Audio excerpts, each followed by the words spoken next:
There's been a debate about when to take the president seriously. He recently tweeted that the press was the enemy of the American people. Should we take that seriously from him?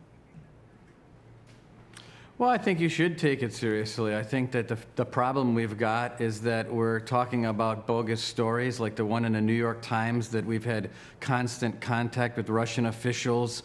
The next day, the Wall Street Journal had a story that the intel community was not giving the president a full intelligence briefing. Both stories grossly inaccurate.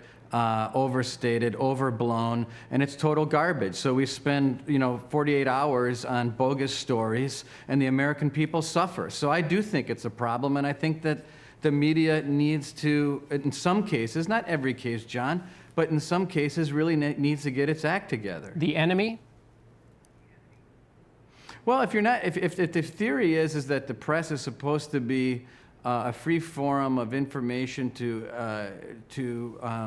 speak to the American people, I think it ought to be accurate. And I think that we've gotten to a place, John, where the media is willing to run with unnamed sources, apparently false leaked documents, to create stories. I mean, we deal with one after the next. I think that the media should stop with this unnamed source stuff, put names on a piece of paper, and print it. If people aren't willing to put their name next to a quote, then the quote shouldn't be listed, period. What you're describing is something that in all the presidencies I've covered is a very familiar complaint from White Houses going back a very long time.